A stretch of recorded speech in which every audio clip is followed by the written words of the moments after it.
এইসব ডাক্তার ফাক্তার আসলে কিছু না। আমাদের ডিভোর্সটা হচ্ছে এটা কনফার্ম। এমনি কয়দিন ধরে শরীরটা যেন কেমন লাগছে, একটু চেক আপ করাইতে আসলাম আর কি। উনি মনোরোগ বিশেষজ্ঞ, সাইকিয়াট্রিস্ট। ওকে, জানি তো, I know every details about her, সব কিছু জানি। কিন্তু আমার মানসিক যে অবস্থাটা এখন আছে, আমার মনে হচ্ছে আমাকে কেউ কালো জাদু করেছে, ব্ল্যাক ম্যাজিক। কি? হ্যাঁ, কালো জাদু। এখন শহরের অনেক স্মার্ট মেয়েরা এগুলো করে। আরে এমনিতে ওই আমার অফিসের 2টা মেয়ে ইদানিং আমার উপর এত খিল্লি খেয়ে আছে, এত ফ্লার্ট করে, মাই গড। আচ্ছা, উনি কি বাইরে চান্স কালো জাদুবিদ্যায় পারদর্শী তো? তুমি কি আমার সাথে রসিকতা করছো এখানে? কমন, 2 দিন পরে আমাদের ডিভোর্স। এটা একটা সিরিয়াস ম্যাটার, জাতীয় ইস্যুও বলতে পারো। দেশে যে হারে ডিভোর্সের সংখ্যা বাড়ছে, আর তুমি আমাকে বললো আমি তোমার সাথে রসিকতা করছি, তাই না? তুমি যে একটা জোকার, সেটা কি তুমি জানো? কি বলো আসলে? আমার মধ্যে এত সুন্দর একটা প্রতিভা লুকিয়ে ছিল, সেটা আমি এতদিন ফিগার আউট করতে পারিনি। বাট হ্যাঁ, ছোটবেলায় একটা উইশ ছিল যে আমি বড় হয়ে সার্কাসের জোকার হব, নিজেও হাসবো, সবাইকে হাসাবো। এত হাসি, ওরা যে কোথা থেকে হাসে।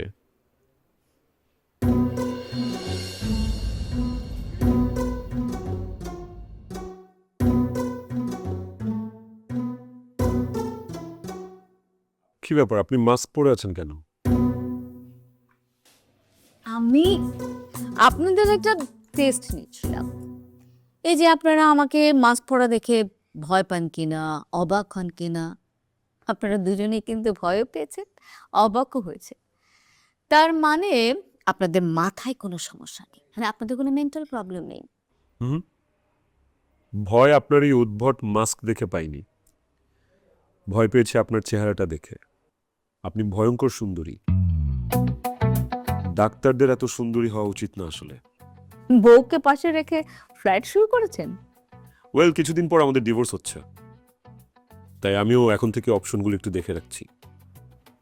পশু পাখিও তো একা থাকতে পারে না, আর সেই জায়গায় আমি একটা handsome good looking man. Divorce হয়ে যাচ্ছে, কিন্তু এখনো তো হয়নি। হয়নি, হবে, সেই জন্যই তো আপনার কাছে এসেছি। পরিবার যেন বুঝতে পারে যে কোনো ডিপ্রেশন থেকে না, সজ্ঞানে আমি সিদ্ধান্ত নিচ্ছি। এনিওয়ে, আপনারা দুজনকে এখনো একই সাথে থাকছেন?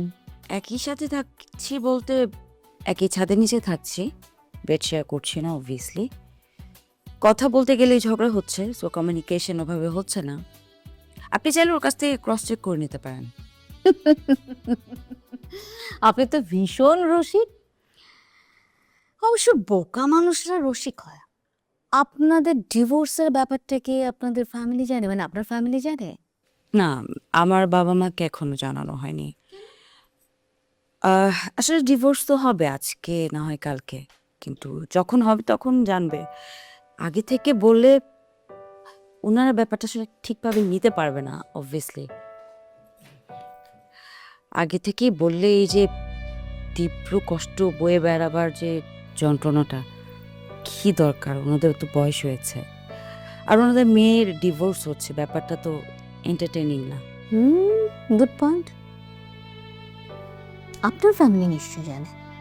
জানে, কিন্তু বিশ্বাস করে না। কেন? আসলে আমার মা আমাকে বিশ্বাসই করে না। সত্যি বললেও বিশ্বাস করে না, মিথ্যা বললেও বিশ্বাস করে না। আমার একটু কমন সেন্স কম তো, কখন যে কি বলি নিজের মাথাতেই থাকে না। বাট ওকে বিশ্বাস করে, অনেক বিশ্বাস করে। ও বলার সাথে সাথে বিশ্বাস করেছে যে আমরা অ্যাকচুয়ালি ডিভোর্সে যাচ্ছি। ওনার অভিমত কি?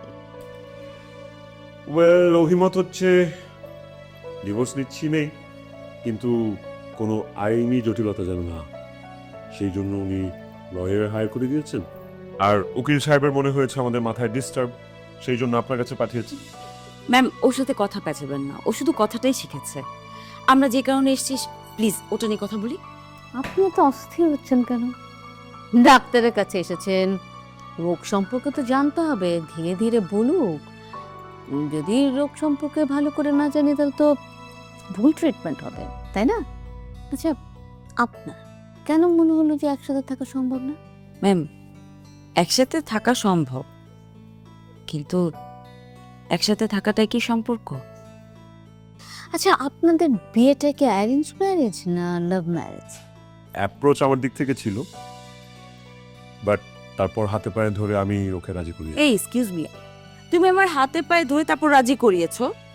না মানে হাতে পায়ে ধরার সুযোগ হয়নি, বাট তুমি যদি রাজি না হতা তাহলে তো ধরেই লাগতো, তাই না?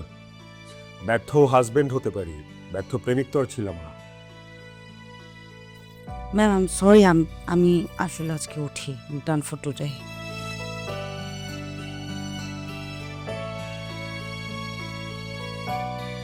মেয়ে মানুষ ভাদ্র মাসের আকাশের মতো, কখন কি হয় বোঝা মুশকিল। এনিওয়েজ, আমাকে আমার সার্টিফিকেটটা দিয়ে দিন, আমিও বেরিয়ে যাই। কিসের সার্টিফিকেট?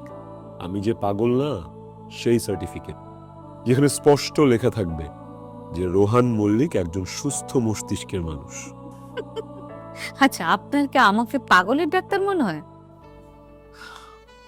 ওয়েল, আপনি পাগলের ডাক্তার না, আপনি হচ্ছেন পাগল করা ডাক্তার। প্রেমিক বয়সে আপনি নিশ্চিত অনেক যুবককে বিনা টিকিটে পাবনা পাঠিয়েছেন। Pretty much sure. Oh my god, সেটা সম্ভব হয়নি। যেখানে পড়েছি সেখানে সেই সুযোগটা ছিল না। Anyway, thanks for the compliments. ডিভোর্সের পর কি করবে? বিয়ে করে ফেলবো। Very good. তো পাত্র কি রেডি? রেডি না থাকলে তুমি রেডি করে দিবে? সরি, আমি আবার বিজি, আমার এত সময় নেই।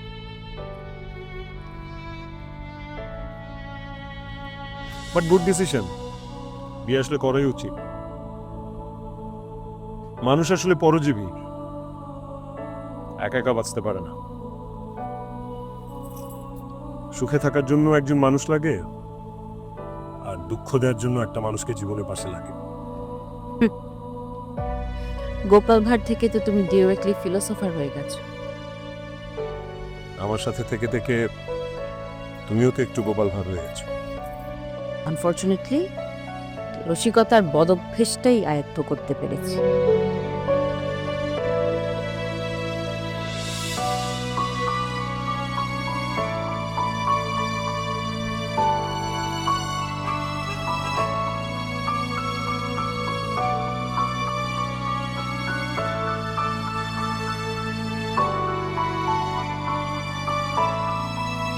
তুই আর তোর ভাই যে আমার সন্তান, সেটাই আমার জীবনের সবচেয়ে বড় দুঃখ। তোর ভাই একটাকে ধরে নিয়ে আসছে নিজের পছন্দ মতো, এখন আবার সেটাকে বিদায় করতে চাচ্ছে। এখন তুইও সেই খেলা শুরু করেছিস। তোর ভাই আর তোর জন্য এই বংশের সমস্ত মান ইজ্জত শেষ। মা, ভেবেছি তোমার জন্য একটা প্যাঁচার মুখোশ কিনে নিয়ে আসবো। প্যাঁচার মুখোশ দিয়ে আমি কি করব? আত্মীয় স্বজন আসলে আত্মীয় স্বজনের সামনেই প্যাঁচার মুখোশটা পরে প্যাঁচার মতন করে বসে থাকবে। তাহলে আত্মীয় স্বজনকে তোমার মুখও দেখানো লাগবে না, আর ছেলের বউ হারানোর শোকও লুকাতে পারবে। এক ঢিলে দুই পাখি।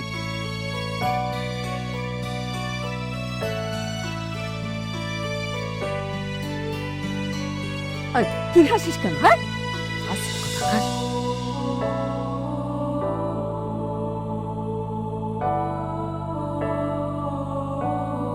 পাইজা, I need to talk to you. I don't want to talk to you. আমার তোমার সাথে কথা বলার বিন্দুমাত্র ইচ্ছা নাই। ডাক্তার ফাক্তার গুলো কি শুরু করেছো? শোনো, অ্যাজ সুন অ্যাজ পসিবল আমি দোজকখানা থেকে মুক্তি চাই। হ্যাঁ, যাও, দরজা খোলা, নিজ দায়িত্বে বেরিয়ে যাও। আমি তো তোমাকে ধরে রাখি নাই, রাইট? লিসেন, আমিও না তোমার কোনো কথা শুনতে বাধ্য না, শুনতে চাইও না, ওকে? আর I am not your that picture perfect husband. আমি ওই হাজবেন্ডই না। ওয়েট, ইউ নো হোয়াট, তুমি হাজবেন্ড হওয়ার যোগ্যতাও রাখো না। Come on, are you kidding? মানে তোমার কাছ থেকে আমার যোগ্যতা সার্টিফিকেট নিতে হবে? হ্যাঁ, লুক অ্যাট ইয়োরসেলফ, যাও আয়নাতে যে নিজেকে দেখো। শোনো, সবাইকে নিজের মতো করে পেতে চাইলে নিজেকেও আগে অমন হতে হয়। ফাউল। না